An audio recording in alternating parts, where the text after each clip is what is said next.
di bawah itu biar dekat dengan Anda. Ya, kalau jauh itu nanti jauh di mata, kadang-kadang nggak dekat di hati. Amin. Saudara,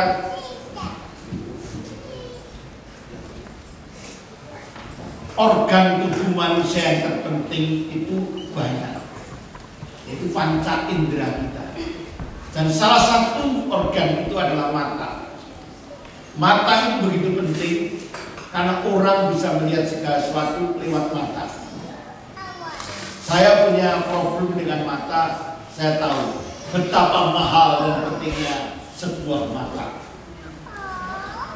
Orang melihat dengan mata, orang mengerti pun harus dengan mata. Maka ada orang yang berkata, mata itu adalah bagian yang menentukan hidup manusia. Sebab kita bisa menjadi saksi yang benar kalau kita disebut saksi mata, yaitu orang yang melihat sendiri peristiwa itu disebut saksi mata. Saya ingat waktu zaman dulu ada perpeloncoan, ya, kalau mahasiswa itu dipelonco, dikerjain, ya. Waktu saya ingat persis di perpeloncoan itu hari terakhir masih ada namanya pengadilan. Nah itu memang pengadilan main-main, tapi cukup seru. Ada seorang anak gadis mahasiswa baru dibawa ke pengadilan karena dia itu kalau buang air kecil ataupun air besar tidak pernah menyiram toilet. Jadi dia dituduh dia mengotori dan menjadi sumber polusi. Wah, kasihan sekali dia dibawa di pengadilan, dikatakan dia ini adalah wanita yang ceroboh, jorok, karena kalau ke belakang tidak pernah menyiram. Lalu hakim bertanya, ya hakim-hakiman juga, apakah ada saksi?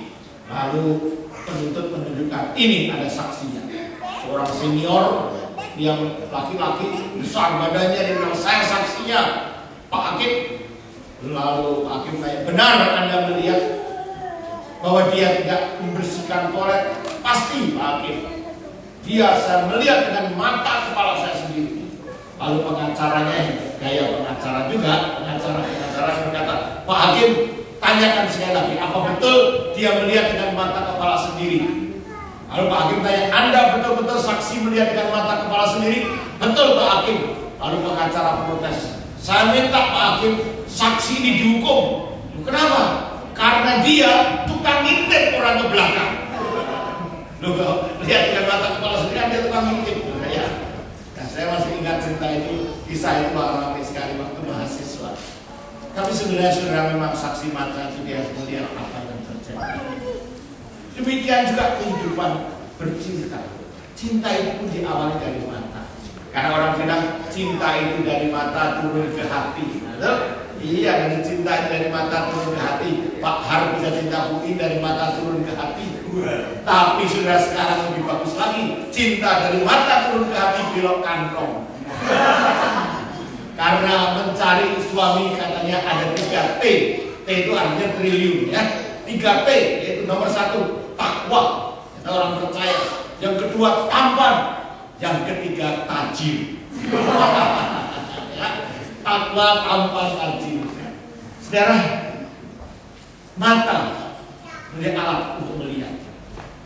Bahkan orang berkata, Natal di Australia yang dilihat apa? Ini pertanyaan. Mata kalian melihat apa di hari Natal ini? Yang kita lihat Santa Claus. Mata kita tiap hari lihat ho ho ho, merah putih berjalan di tengah-tengah kota Sydney, di shopping center, di mana-mana. Orang melihat Natal selalu melihat Santa. Tanyakan kepada anak-anak di Australia, Natal itu apa? Pasti mereka bilang Santa. Karena mereka tahunya Natal itu Santa. Padahal Santa ini ujung ceritanya nggak jelas, akhir ceritanya nggak jelas, dari mana juga nggak jelas. Semuanya serba tidak jelas, bahkan penuh kebohongan dan penipuan. Kenapa? Coba perhatikan. Santa bawa kado kepada anak-anak. Santa begitu baik. Betulkah itu kado dari Santa? Tidak. Kado itu dari orang tuanya. Itu kan bohongin anak-anak. Toko-toko memberikan kado lewat Santa. Tujuannya apa? Menarik pembeli supaya kantong Anda keluar semua. Jadi itu tidak ada yang namanya cinta kasih sang Santa, keluyuran kepada orang miskin, bagi-bagi kado. Bahkan katanya kuda turun. Saya masih ingat waktu kecil suruh naruh rumput di sepatu. Nanti pagi bangun sudah ada kadonya. Saya ingat adik saya minta waktu itu sepeda kepada Santa. Wah, kakak saya bilang, silakan ya, kita nggak ada sepeda. Dijawab saja, dia bilang, kali ini Santa tidak bawa sepeda, kamu harus belajar rajin. Lain kali kalau Santa lewat, Santa mau kasih kamu sepeda. Waduh, pembohongan begini ini terjadi. Tapi anehnya orang Australia lebih ngerti Santa daripada ngerti Yesus. Natal itu buat orang Australia bukan Yesus. Maka saya mau katakan, mata kita melihat, tetapi kita tidak melihat lebih dari itu. Natal yang harus kita lihat lebih dalam dari itu. Kita melihat dengan bukan dengan mata panca indera kita, tapi kita harus melihat Natal dengan mata hati. Ini yang penting. Makanya di dalam Yohanes 9 ya dikatakan begini, bagus kan? Kamu tidak melihat, tapi kamu sebenarnya melihat. Dan kamu yang melihat, kamu tidak melihat. Wah, orang itu marah-marah. Gila, dia bilang kita buta. Lalu Yesus berkata, sekiranya kamu buta, kamu tidak berdosa. Tetapi kamu berkata kamu tidak buta, maka kamu berdosa. Yohanes 9:39-41. Kata Tuhan Yesus penting sekali. Kalau kamu melihat, kamu justru tidak melihat. Tapi kalau kamu tidak melihat, kamu melihat. Kenapa? Ini ceritanya ada orang buta sejak lahir, dibawa berjalan, lalu muridnya tanya, "Guru, orang model begini dosanya siapa? Dosa ayahnya, ibunya siapa?" Tuhan Yesus bilang apa? Bukan dosa siapa-siapa, tetapi melalui orang buta ini kemuliaan Allah akan ditunjukkan. Lalu Yesus memberikan meludah dan mengambil tanah itu, lalu diposerkan, lalu suruh mencelupkan di kolam Siloam, dan begitu dicelupkan dia bisa melihat. Orang-orang kaget, ini orang buta suka miskin kok pada bisa berjalan-jalan ini. Tanya, kamu benar orangnya benar. Hebat, dahsyat. Orang itu melihat kejadian itu, dia mengatakan ini mujizat. Kita semua juga bilang ini mujizat. Tapi setelah dia melihat mujizat, dia melihat Yesus sebagai apa? Orang yang ajaib, orang yang luar biasa. Tapi setelah dia tahu orang yang ajaib dan luar biasa, dia datang kepada Yesus, dia mendengarkan ajaran Yesus, lalu dia belajar tentang ajaran Yesus, dan dia mengatakan dia bukan cuma ajaib, dia seorang nabi. Nabi adalah penyambung lidah Allah untuk menyampaikan berita. Tapi setelah dia berhadapan muka dengan Yesus, Yesus bilang, "Kamu melihat siapa yang kamu hadapi ini?" Dan dia tahu dia adalah Tuhan, tidak adalah Sang Mesias, Raja di atas segala raja. Dia berlutut, dia menyembah, bersujud kepada Yesus. Maka proses mengenal Yesus melalui tahap demi tahap. Dia melihat Yesus orang ajaib, dia melihat Yesus adalah nabi, tapi akhirnya dia tahu dia bukan cuma nabi, dia adalah Mesias, Sang Juru Selamat, Raja dan segala raja. Saudara, perjalanan hidup orang Kristen juga dengan mata jasmani melihat, tapi pada akhirnya harus menggunakan mata hati atau mata rohani untuk melihat siapa Yesus.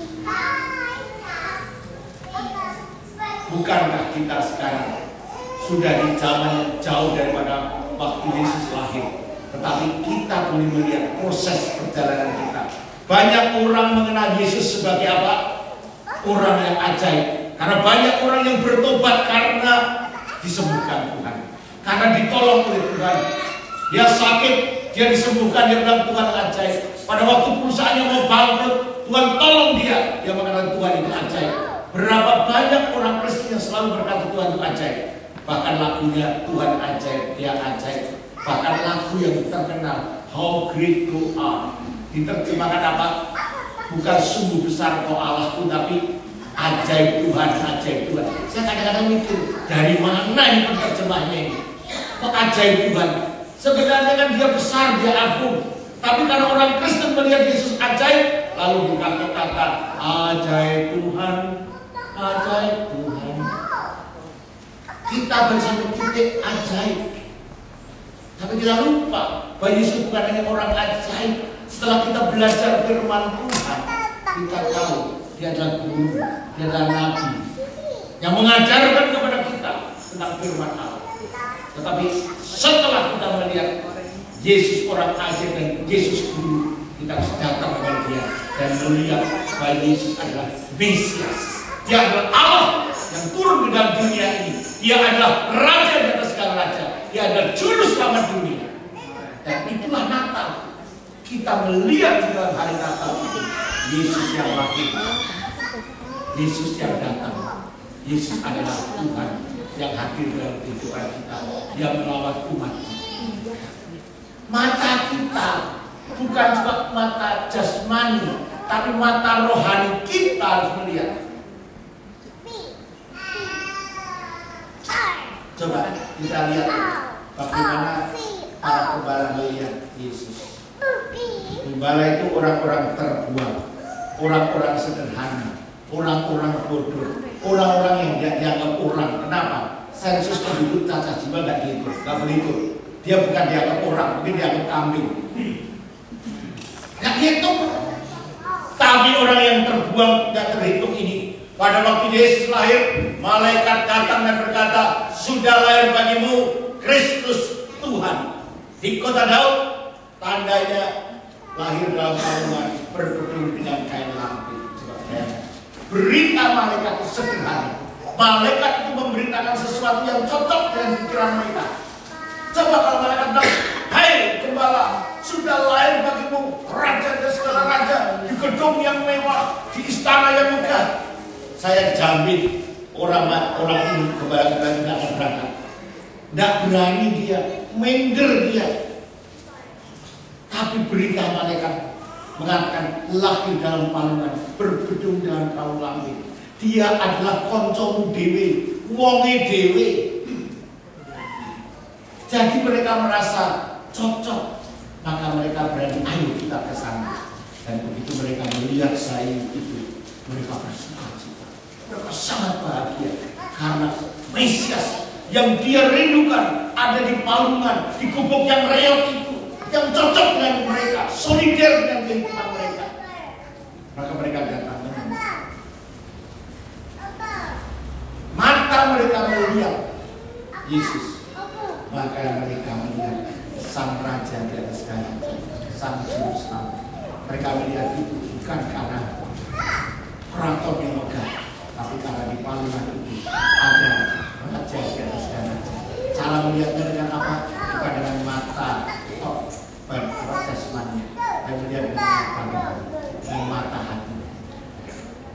Nah, kita pun siapapun yang sedang dalam penderitaan, susah, bimbang, takut, jangan melihat Yesus cuma dengan mata jasmani, tapi kita lihat dia dengan mata. Sebaliknya kepada orang Majus, malaikat memberitahu tidak. Orang Majus itu orang kaya, orang pintar. Tuhan tahu cara memberitahukannya. Dengan sains, dengan ilmu pengetahuan, mereka melihat bintang yang luar biasa itu. Dan mereka tahu, aduh ini bintang luar biasa hebat. Ini tandanya Raja Damai datang. Dan mereka pergi mencari. Perhatikan. Mereka pergi mencari. Bintangnya hilang, kemana dia? Karena mereka tahu ini Raja yang dahsyat, yang hebat, yang luar biasa. Pada saat bintangnya hilang, mereka ngomong, mereka bingung-bingung. Kalau namanya Raja lah, itu mau di mana kalau tidak di keraton, tidak di istana. Maka rombongan itu datang ke istana. Berapa orang Majus yang datang? Berapa? 3 ya? Betul? Baca Alkitab nanti ya. Ini gara-gara Mas temennya dan Mur yang 3 ya? Yang datang itu beberapa orang Majus, gak ditulis berapa ya. Jadi rombongan ini datang ke istana. Mereka cari berita itu. Herodes kaget sebenarnya, tapi Herodes itu orangnya licik. Oh, ya benar. Kalau itu sudah, aku tahu kamu nanti yang datang ini. Dan ternyata apa yang kita katakan di sini, yang datang itu dia bilang apa? Oh, luar biasa. Apa yang dia katakan? Dia pergi diam-diam ke para ahli Taurat. Dia tanya, Bung, itu Mesias datang di mana? Ahli Taurat buka Alkitab. Oh, di Bethlehem, seperti yang katakan kitab Mika pasal 5 ayat 1. Herodes dengan tenang datang pada orang-orang Majus. Saya beritahu kamu, dia yang datang itu di Bethlehem. Kau pergi ke sana, nanti kau bertemu, kasih tahu aku juga mau ke sana. Karena yang ngomong raja, ini penting. Mereka percaya. Mereka lanjutkan perjalanan. Coba kalau yang ngomong kita nggak didengar sama dia. Tapi kalau ngomong raja udah benar. Pasti anak raja yang memberitahu raja dia sama kebetulan. Biar masuk bubuk yang riot, biar di dalam panggungan, no problem. Karena ini adalah kata-kata seorang raja. Mereka datang ke situ, dia melihat kandang yang hina itu. Mereka bergelora jiwa. Mereka menyembah Tuhan. Saudara, kalau kita menyembah Tuhan di hati kita, jiwa kita harus bergelora. Praise and worship bukan cuma bisa nyanyi, tapi menyembah Tuhan dengan kemuliaan yang luar biasa. Itu praise and worship. Jadi mereka dengan gelora jiwa yang berkobar-kobar, mereka masuk menyembah Dia. Dan karena menyembah, konsekuensinya adalah mempersembahkan. Menyembah, konsekuensinya adalah mempersembahkan. Banyak orang bilang menyembah Tuhan, tapi tidak mempersembahkan. Itu sama dengan bohong. Kalau kita sudah menyembah Tuhan, kita harus berani mempersembahkan. Dan apa yang dipersembahkan? Emas, kemenyan, dan mur. Emas adalah lambang kekayaan. Kemenyan adalah lambang sukacita. Mur adalah lambang kematian.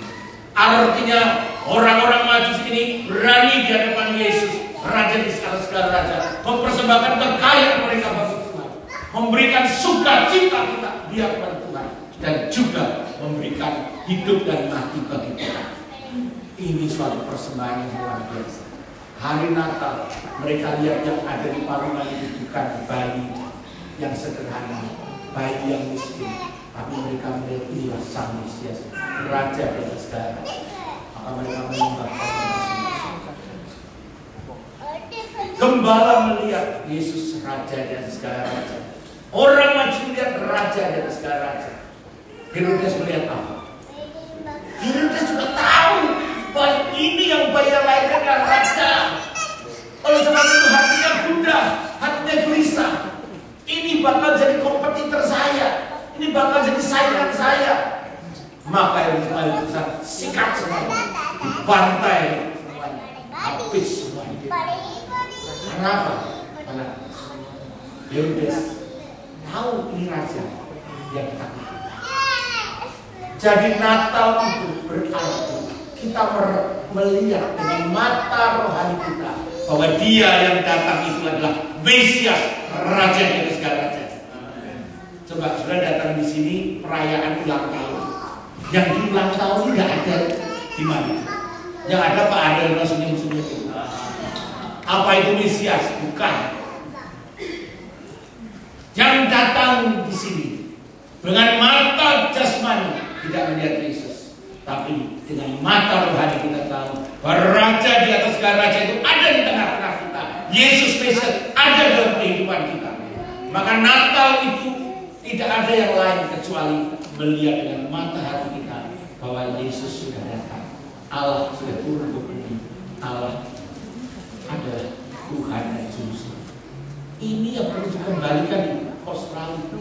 Membawa orang Australia bukan dengan mata jasmani, dengan mata rohani, melihat siapakah Yesus. Saya mau membuat perbandingan, ya. Paulus yang dulu namanya Saulus itu adalah orang yang pinter, ahli Taurat, orang Farisi, seperti Alkitab bolak-balik semuanya. Waktu dia dengan gagah perkasa, matanya masih bagus, dia melihat Yesus ini adalah musuh, ini adalah penyesat, ini adalah pendusta, ini adalah penjahat. Maka dengan mata jasmaninya dia melihat pengikut-pengikut Yesus, dia langsung ambil keputusan, kita sikat ini penyesat-penyesat ini, tangkepin, jebloskan penjara, dianiaya, bahkan dibunuh. Perhatikan, Saulus melakukan semua dengan kejam, dengan tulis, karena dia yakin bahwa ini adalah penyesat semuanya. Karena mereka mengerti bahwa yang disalib itu adalah Tuhan yang hidup. Perhatikan, Yesus dianggap penyesat. Tapi ketika Saulus berangkat ke Damsik untuk mengejar orang-orang Kristen, dia di tengah jalan perang yang berbahaya, yang tersungkur jalan, dia mendengar suara Saul, Saul, lalu dia bertanya, siapa engkau ya Tuhan? Dan suara yang lembut berkata, akulah Yesus yang kau aniaya. Dengan mata jasmani dia tidak bisa melihat, tapi dengan mata rohani dia mendengar, akulah Yesus yang kau aniaya. Saulus tidak dapat melihat lagi. Dikatakan dalam Alkitab kisah 9, matanya buta. Dan dia dituntun masuk kota Damsik. Lalu Tuhan mengutus Ananias untuk mendoakan. Didoakan dan Saulus atau Paulus itu dapat melihat. Tetapi recovery penyembuhannya tidak sempurna. Dia punya problem dengan penglihatannya. Maka di dalam 12 dia berkata, aku sudah 3 kali berdoa. 3 kali itu bukan cuma 3 kali. Artinya aku sudah berdoa dengan sungguh-sungguh dengan luar biasa, tetapi duri dalam dagingku tidak dicabut. Artinya problem yang terbesar sekarang buat Saulus atau Paulus adalah penglihatan. Tetapi dengan penglihatan dia mulai bisa melihat gambar yang lebih tentang Yesus. Ada orang masa itu duri dalam daging itu mau soal mata. Saya gambarkan begini. Paling tidak saya cuma ada banyak tulisan 3. Paulus dan Saulus itu kemana-mana mesti ditemani. Timotius, Silas, Barnabas, siapapun. Kalau dia memang bisa melihat dengan betul, dia tidak punya teman. Selalu teman.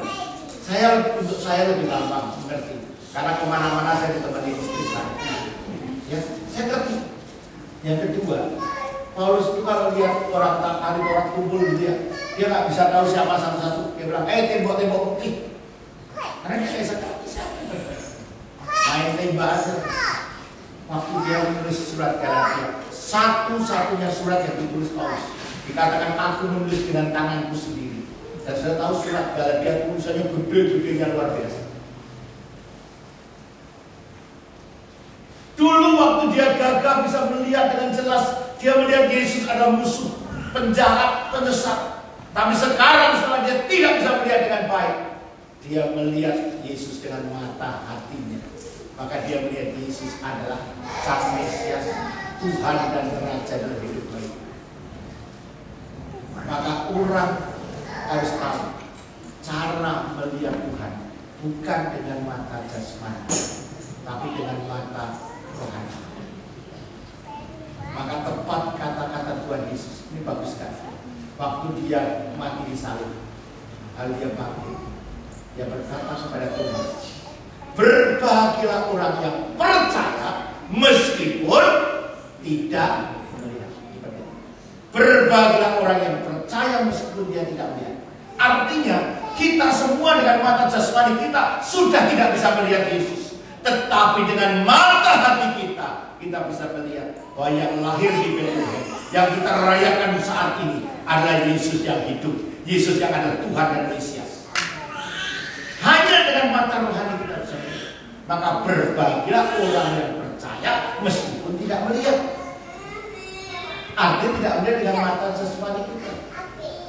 Sebab Thomas waktu itu kalau aku belum menusuk tentang jariku, kalau banyak nggak percaya. Dia mau melihat fakta, tapi Tuhan mau melihat iman. Itu sebabnya mata penting. Mata hati, mata rohani. Saya ingin memberikan kesaksian.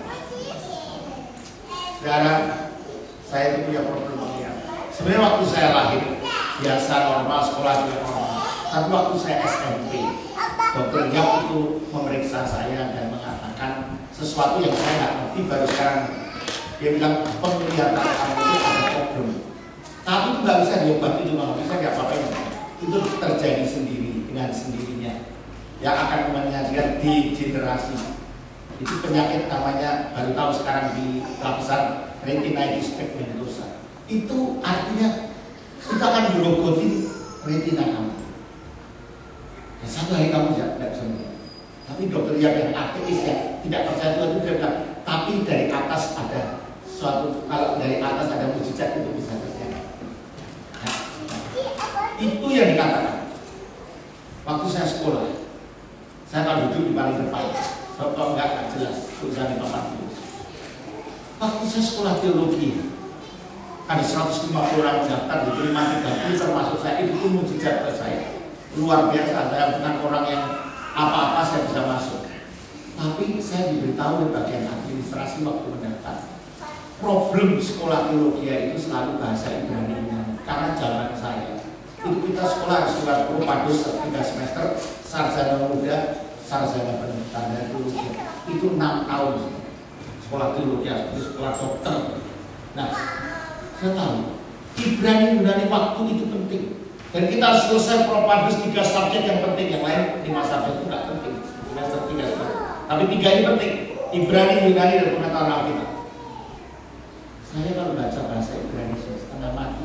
Titik-titiknya saya nggak bisa lihat. Karena banyaknya titik itu bingung.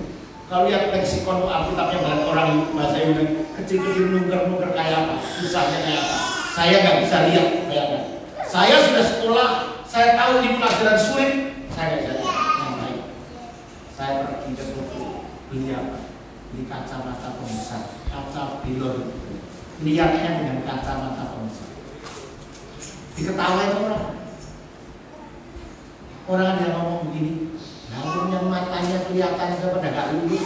Ini mata begini mana bisa lulus? Coba bayangkan itu katakan. Tapi saya tidak mengambil itu di hati saya. Saya tahu Tuhan kalau aku kok paham itu urusan. Saya mau belajar. Saya belajar sungguh-sungguh. Dan waktu saya lulus, ya, Ibrani dan Yunani dan pengetahuan Alkitab, boleh tanya dari ini. Saya lulus juara nomor 1. Yang meleng-meleng belajar sama saya. Saya itu saja kemarin waktu reuni 50 tahun Duta Wacana saya datang. Dosen saya sudah pensiun khotbah di tengah khotbah. Nggak ada orang dikaji khotbah top. Itu komputer yang di depan itu dulu nama Sudirgo saya kasih. Orangnya pinter di sekolah, cuma saya dia tidak mau melayani GKI dikasih maunya ke gereja karismatik. Ya, tapi saya tahu satu hal. Kalau saya dengan mata jasmani saya kalah semuanya. Tapi dengan mata rohani kita bisa melihat kemuliaan Tuhan. Itu yang luar biasa. Ya, ini yang dahsyat. Dan saya adalah mahasiswa yang pertama dari angkatan saya sekolah ke luar negeri. Luar biasa. Luar biasa suara. Kalau saya melihat itu, saya hanya bilang ke Tuhan, kuatkan terus mata rohani. Dalam hidup pergaulan juga, saya waktu sekolah teman saya itu ngomong apa? Besok kalau ada cewek yang mau sama kamu sudah utuh, nggak salah, macam-macam, nggak milih-milih. Jadi saya ini udah dapetnya buangan aja, ya. Nggak usah milih-milih kalau ada yang mau udah untung. Coba, apa enggak? Saya ini, waduh, terhina sih. Tapi saya orangnya bukan orang itu. Saya dengan mata rohani saya percaya kuasa Allah itu ajaib dan luar biasa. Maka saudara, waktu saya kenal dengan istri saya ini boleh tanya orang-orang sampai sekarang. Itu dulu zaman pemuda itu kembangnya di gereja. Yang senang, waduh banyak sekarang. Ada calon insinyur, ada anak pengusaha. Pendetanya bilang sama saya, kamu jangan macam-macam ya. Kamu sudah anaknya orang miskin, masih punya problem penglihatan, mau senang sama dia. Usah. Sudah di akhir saya sama pendetanya. Tapi ibunya kalau ketemu saya khotbah keluar dan salaman, ayo mampir tempat tante. Saya diberitahu orang, jangan dengerin, itu cuma manis-manisnya lampu buat nyenengin kamu. Saya bilang biar nyenengin ini nggak apa-apa, buat nekat, ditawari aku datang. Ini nablek sudah ya, datang saya main ke sana, loh dia ngundang. Oh tadi dia pura-pura nggak penting gitu. Saya datang saja. Nah ngobrol lah dengan ibunya. Jadi saya lebih banyak ngobrol dengan ibunya, bukan dengan anaknya. Kita kalau semua yang datang kan yang ngobrol sama anaknya. Kalau saya ngobrol sama ibunya, namanya kalau bahasa sekarang mungkin lobby, gitu. Tapi benar saudara, waktu itu ibunya bisa ngomong, kamu jangan pilih yang dua itu, pilih yang satu calon pendeta. Dia itu miskin dan punya problem, nggak apa-apa. Sebab kalau mama lihat, ini bukan matanya dia, ini orang wajahnya. Wajah orang yang hobinya gede. Wah, haleluya, Tuhan itu luar biasa. Dia melihat saya ini bukan dengan mata jasmani, melihat dengan mata rohani. Dan benar saya menantu yang disayang sekali, paling disayang kalau akhir hidupnya dia. Ya, tapi betul-betul saya melihat luar biasa. Tuhan itu luar biasa. Nah, saya ingat saya punya sahabat saya dari SD sampai besar. Tapi waktu SMA dia naik sepeda sama saya, lalu saya bilang begini, aku ini kok dokter ya bilang begini. Dia bilang, sahabat karib dia bilang, besok kalau kamu kenal dengan seorang wanita yang akan jadi istrimu, kamu harus menceritakan itu apa. Jangan kau sembunyikan supaya dia tidak kecewa. Pesan itu saya ingat sekali. Maka waktu saya kenal dengan istri saya, kita sudah dekat, saya ceritakan. Terus terang, saya ceritakan apa yang sebenarnya akan terjadi, malapetaka apa yang akan saya alami, yang saya beritahu apa. Tapi saya bersyukur dia berkata, jangan mikirin itu, mari kita melayani Tuhan bersama-sama. Hatiku sudah berkata. Fotonya dia 2 postcard saya bawa mengunjungi teman saya yang berikut, yang sedang mengalami proses karena dia adalah orang komunis PKI. Saya sahabatnya. Saya juga sering ditanyakan, itu temanmu siapa? Selalu dia bilang dia orang Kristen. Dia bukan orang PKI, dia orang Kristen. Kuat sekali membela saya. Waktu saya bawa foto itu mengunjungi dia, saya tunjukkan foto itu. Dia melihat, langsung dia bertanya, sudahkah kamu menceritakan persoalan kamu? Dia bilang sudah. Dia sudah tahu, dia mau tahu, dia bahagia sekali. Tetapi sekarang pertemuan itu adalah pertemuan kami yang terakhir, sebab dia mati dalam kehadapan Soeharto. Dia mati.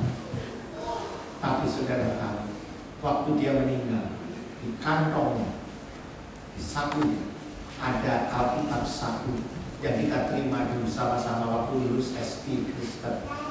Ternyata dia bawa Alkitab. Persahabatan kami tanpa pernah berpikir siapa dia dan siapa saya. Tapi kami melihat kemuliaan Tuhan Yesus. Maka saudara, saya boleh bersyukur dan berusaha karena saya melihat Yesus bukan dengan kekuatan mata jasmani saya, tapi dengan mata rohani saya. Sehingga saya boleh melayani Tuhan sampai hari ini. Bahkan tahun 2008, teman-teman saya semua sudah pensiun, sudah nganggur-nganggur itu ketemu saya. Pendeta-pendeta ini ngomong apa? Waduh gila ya, kamu ini sudah tua masih laku. Saya bilang gak dijual. Tapi saudara memang betul. Umur saya hari ini kemarin beberapa hari yang lalu saya ulang tahun 67 tahun. Tapi Tuhan masih memperkenankan saya berkelana. Berkelana ke Amerika 8 kali, Eropa 14 kali, keliling dunia 5 kali. Di mana-mana masih mengajar, saya masih berkuliah di Karisma, menulis kuliah di SPT Sangkakala, masih kemana-mana. Tuhan selalu pakai. Sampai saya berkata, Tuhan, dengan kelemahanku, aku kuat karena Tuhan. Aku boleh melihat Engkau di hari Natal ini. Kalau aku boleh melihat, aku melihat Engkau yang lahir di Bethlehem adalah Raja di atas segala raja, Mesias, Juru Selamat. Maka saya berkata, inilah anugerah yang terbesar dalam hidup kita. Dia datang untuk menyelamatkan. Mari kita tundukkan kepala. Kita siapkan lagu anugerah yang dinyanyikan. Mari kita tunduk kepala, kita berdoa. Tuhan, ampuni kami, karena kami mau melihat Engkau dengan mata jasmani kami. Tetapi hari ini Engkau bukakan rahasia kebenaran, supaya kami melihat Engkau dengan mata hati kami, dengan mata rohani kami, bahwa yang lahir di Bethlehem itulah Raja di atas segala raja, Mesias yang dijanjikan, yang ada di tengah-tengah hidup kami saat ini. Sehingga kami percaya dengan datangnya Yesus, anugerah terbesar boleh kami terima. Anugerah yang paling indah dalam hidup kami, karena kami diselamatkan, kami diberkati, kami disertai, dan kami boleh mencapai prestasi demi prestasi dalam hidup kami, karena Engkau Tuhan, Raja kami, Allah kami. Sungguh Tuhan berkati kami semua, supaya hari Natal ini kami betul-betul melihat Engkau dengan mata hati dan rohani kami. Kami juga berdoa untuk jemaat di sini, supaya bersama-sama jemaat ini terus bekerja keras, bekerja karena Yesus ada di dalam hidupnya, Yesus ada di hatinya, dan kami boleh bekerja sama untuk memberitakan kabar sukacita ini. Kami rindu kota Sydney diselamatkan, kami rindu kota Sydney dimenangkan bagi Yesus. Berkati Pendeta Petrus Haryono dan Ibu Titin dalam pelayanannya, mereka menjadi gembala yang sangat-sangat memberkati dan berkati. Kami berdoa untuk kesehatan mereka, untuk pelayanan mereka, untuk kehidupan mereka.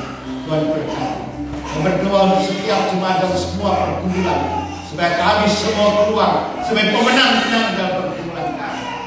Terima kasih Tuhan. Dan hari Natal, hari yang penuh anugerah. Terima kasih.